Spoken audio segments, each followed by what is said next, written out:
이 그림입니다. 이게 구글 딥드림이라는 그 인공지능이 그린 그림입니다.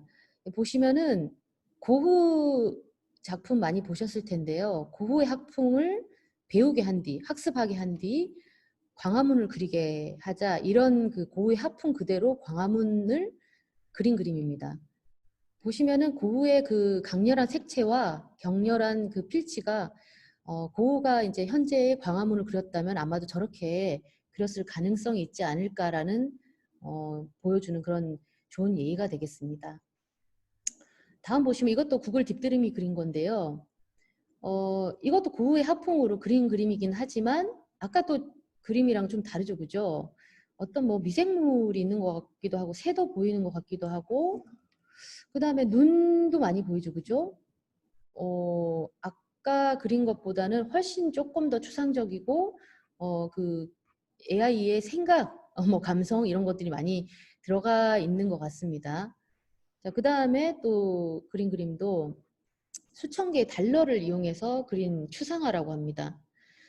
이 딥드림이라는 그 이름은 결과물이 마치 꿈을 꾸는 듯한 추상적인 이미지를 닮았다고 해서 딥드림이라고 이제 이름을 지었다고 하는데요.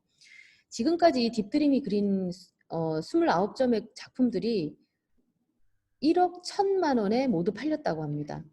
그러면 이러한 인공지능들이 어떤 방법으로 창작을 하는지 이제 궁금하겠죠, 그죠?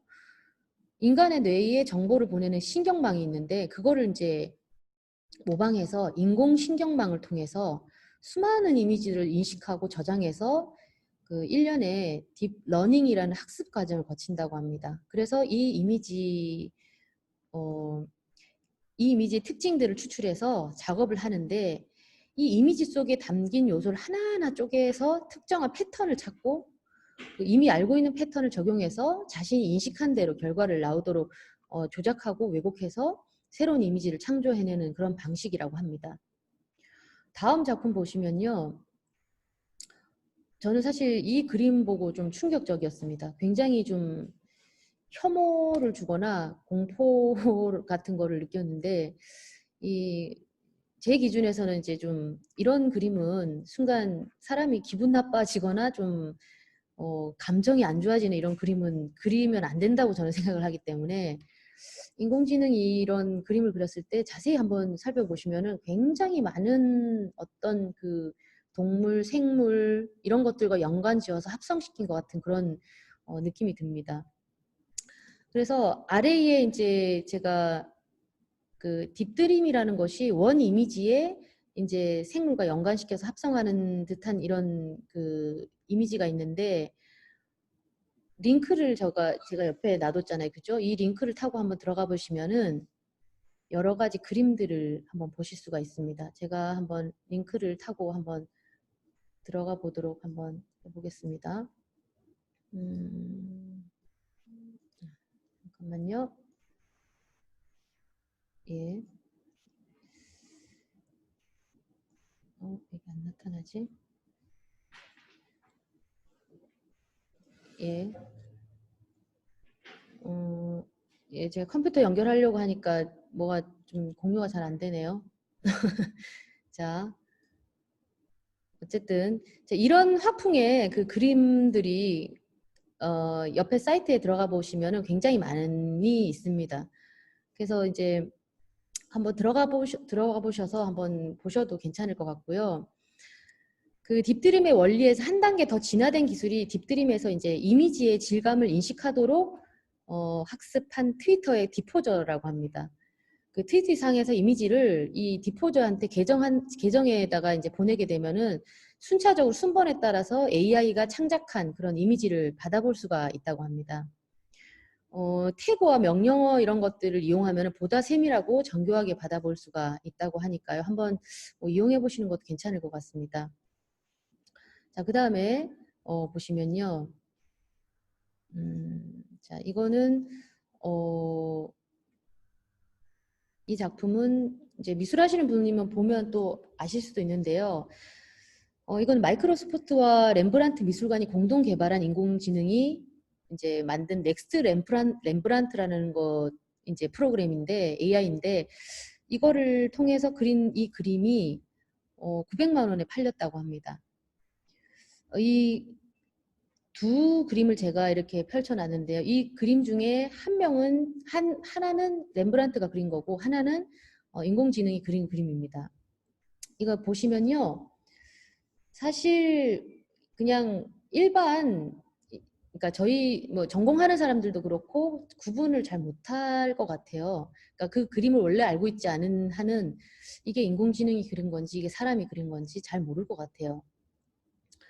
오른쪽의 그림이 렘브란트가 그린 헤르만 도마의 초상하고 왼쪽은 넥스 렘브란트가 그린 그 그림이라고 합니다.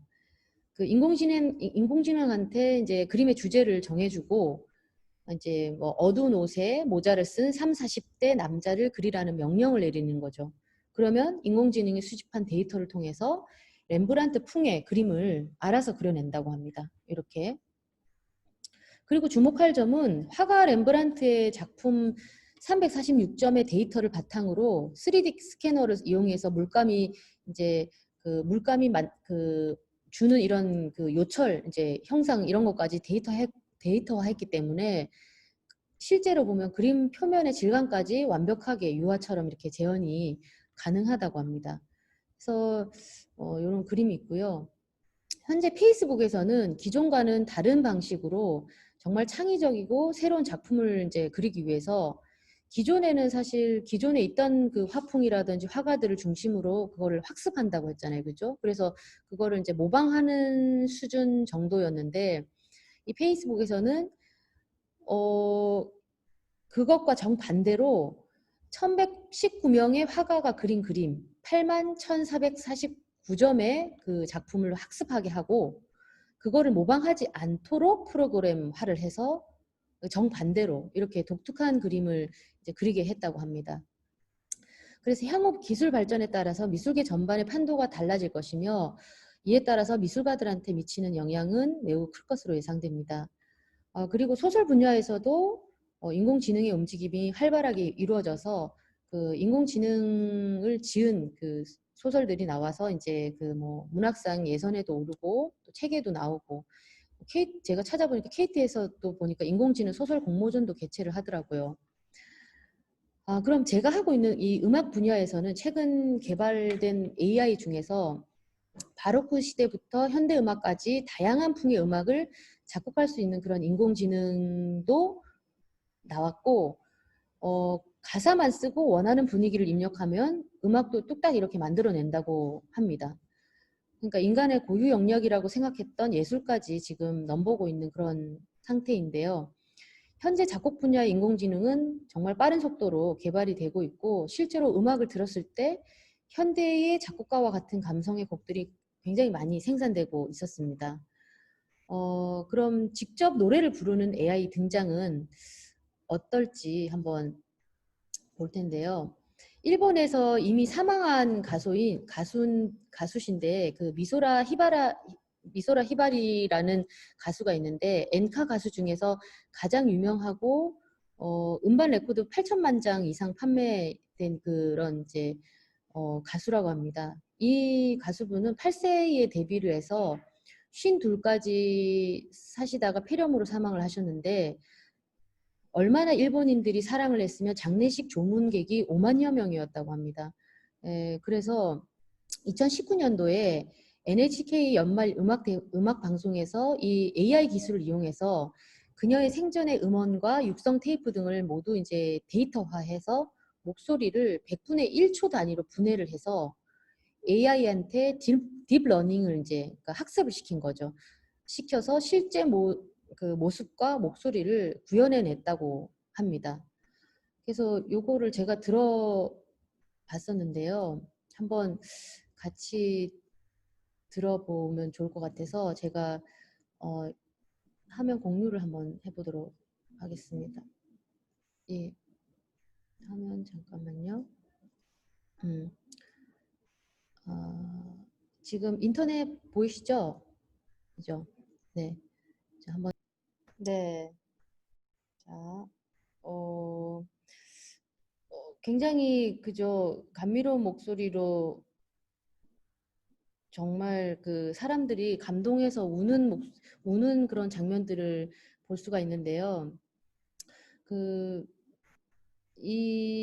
아까 보시면 아시겠지만 아까 그 형상도 AI 인공지능으로 해가지고 형상화 시킨 건데 저는 이거를 자세히 보니까 입 모양이 조금 실제와는 다르게 어색하더라고요. 예, 입 모양이라든지 이런 것들이. 네. 자, 그래서 어, 그 다음에 일본 그 마이크로소프트 뭐가 보이나요? 예.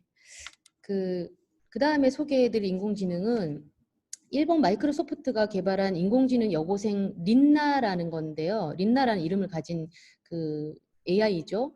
음반회사 계약하고 가수 데뷔를 한다는 기사를 봤습니다. 그 가상의 인물이면서 10대 여고생 말투와 생각을 구사하도록 프로그래밍 된 그런 그 AI죠. 그래서 호흡과 가창 능력이 10대의 말투와 생각을 이렇게 구사를 했다고 합니다. 예, 그래서 근데 이거의 단점은 뭐냐면 실제의 그 인물이 아니기 때문에 항상 뒷모습만 보여주는 그런 컨셉이라고 합니다. 그래서 제가 이제 그 댓글에 봤더니 뭐 남자분들이 대부분 댓글에 많았는데 린나 앞모습을 보여줘 린나 뭐 다리가 6cm만 더 길었어도 뭐 좋았어 뭐 이런 댓글들 막 엄청 많이 달려 있더라고요. 그래서 린나와 대화할 수 있는 그런 AI라서 린나와 그러니까 전화할 수 있는 그런 서비스가 있다고 합니다. 그래서 이거는 참 좀 희한한 일인데 린나가 부르는 노래를 한번 들어보시면은 아실 것 같은데요. 그냥 아이돌 가수 같은 그런 느낌입니다. 예, 그럼 한번 들어보시도록 하겠습니다. 예, 그게 아니라 자, 한번 들어볼게요.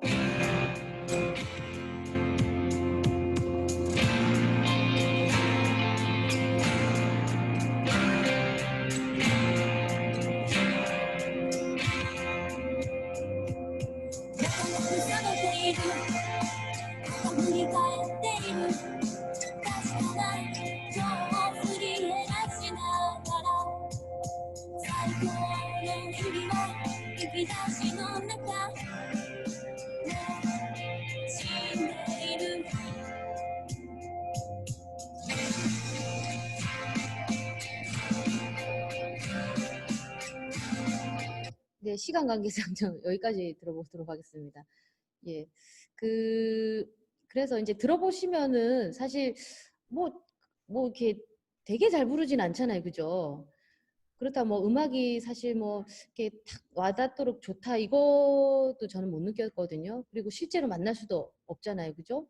그래서 그냥 지금은 모방한 그런 상태 정도인데 저 정도면 요즘에 이제 아이돌들도 실제로 굉장히 노래를 잘 부르고 음정도 아주 정확하게 노래를 합니다.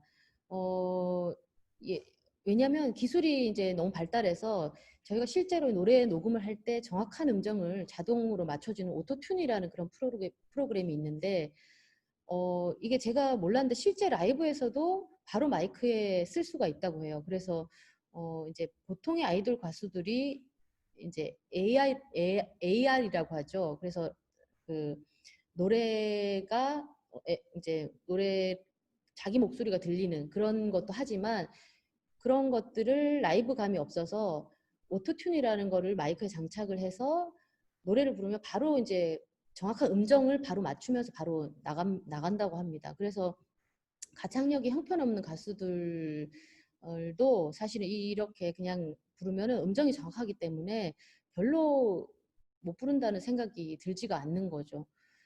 실제로 우리나라가 오토튠을 굉장히 많이 사용을 하는데 오죽하면은 유튜브에 올라온 그 우리나라 가요 그 외국인들이 한국에는 뭐 기계들만 노래를 부르냐라는 이런 비아냥거리는 그런 것도 봤습니다. 여기서 이제 잠시 제 종목을 좀 얘기를 하자면 제가 이제 한국 전통음악을 하는 사람인데 한국 전통음악은 오토튠을 할 수가 없습니다.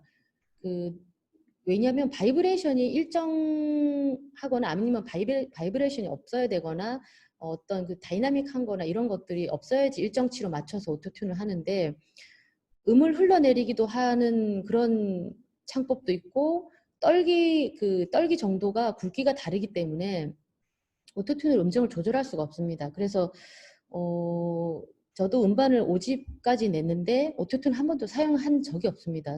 그러니까 사용할 수가 없기 때문에. 그래서 저희 한국 전통 음악은 아무튼 다른 장르와는 조금 다르다. 그리고 제가 생각했을 때는 지금의 AI가 이렇게 가수들 같이 형상으로 나오고 가상의 인물로 또 나오기도 하지만 저희 한국 전통 음악이 AI가 나오려면은 굉장한 많은 연구가 필요하지 않을까. 왜냐하면 목소리를 쓰는 것이 그냥 일정치가 않기 때문에 그리고 노래를 부를 때 감정의 기복이라든지 어떤 감정의 선이 굉장히 많기 때문에 그런 것들은 사람이 할 수 있는 그런 것들이 아닌가라는 생각이 듭니다. 얼마 전 제가 그 인터넷을 보다가 마윈 그 전 알리바바 회장이 이렇게 말한 것을 제가 봤는데요. AI의 활용으로 주 3일, 3시간 일하면 바쁘다고 느끼는 사회가 온다. 앞으로 200년은 서비스 산업이 많은 고용을 낳을 것이다 라고 써놓은 기사를 보았습니다. 3시간 일해도 바쁜 거라고 하니까 확실히 직업에 많은 변화가 올 것 같습니다. AI 등장으로 확실히 문화예술계의 지장이 초래되며 자리도 위태로워질 것 같기도 한데요. 지금 코로나19로 인해서 오프라인에서 공연을 하지 못하고 활동이 불가능한 그런 상태인 것에 매우 혼란스럽고 미처 대처하지 못한 예술가들이 대부분입니다. 하지만 어떻게 보면은 큰 흐름으로 봐서는 지금은 정말 대혼란의 시기가 아니라 그 후일을 도모하는 그런 대처의 시기고 그런 과정이 아닌가라는 생각을 해보고요. AI를 만드는 것도 인간이고 예술의 가치를 측정하는 것도 우리 인간입니다. 그 AI를 예술가들의 업무 보조용으로 이렇게 사용할 수 있도록 편리하게 발달시킨다면은 예술가들은 더 많은 창작품을 그러니까 생산해낼 수가 있는 것이죠. 대중들이 그러니까 실제로 작가가 한 작품 하는데 시간이 굉장히 많이 걸리기 때문에 이런 AI가 우리의 보조의 업무를 맡는다고 하면은 대중들이 실제로 예술 작품이 멀리에 있는 게 아니라 일상에서 항상 접할 수 있고 좋은 환경을 누릴 수 있는 그런 여건을 만들어 줄 수도 있다고 생각하기 때문에 그리고 음악계에서도 봤을 때도 음악도 저작권 때문에 사실 그 유튜브에 음악을 제대로 쓰지 못하는 분들이 많으시더라고요. 그런데 이제 지금 프로그램이 예비나 이런 것들이 누구나 쉽게 작곡할 수 있는 프로그램이 있다고 하면은 그것으로 또 다른 가치를 또 창출할 수 있기 때문에 좋은 이런 방향이라고도 생각합니다. 그래서 이제는 문화예술을 유통하는 데 변화를 시켜야 될 시점이고요. 내가 가진 지적재산권을 물론 보호를 해야 되지만 나 혼자 창작하고 만드는 것이 아니라 공유하고 융합하고 이렇게 융합하려고 노력하다 보면은 대중들이 쉽게 일상에서 편리하게 접할 수 있는 그런 예술가들의 마인드, 인식이 필요하다고 생각합니다. 우리가 되돌아보면 시대와 그 세대를 아우르는 명곡들이 인간의 육성으로 낼 수 있는 가장 아름다운 목소리로 사람의 감정을 담아냅니다. 그것을 카피해서 딥러닝하는 그 인공지능이 유사한 음악을 생산을 해내도 비슷한 미술 작품을 만들어내는 것도 아직까지는 모방에 지나지 않고 정말 그 인간이 가진 깊은 감성과 창의성을 따라가기에는 지금은 역부족이 아닌가 싶습니다. 그래서 현대를 살아가는 지금 이 시점에서 우리가 인공지능을 어떤 방향으로 발전시켜야 될지를 생각해 봐야 되고 또 이것을 어떻게 잘 활용을 해야 될지를 활용해 보는 것도 좋다고 생각합니다. 이상 제 그 강의는 마쳤고요. 여러분들과 같이 소통하는 시간을 좀 마련해 볼까 하니까요. 다 마이크 키셔도 좋으실 것 같습니다. 예.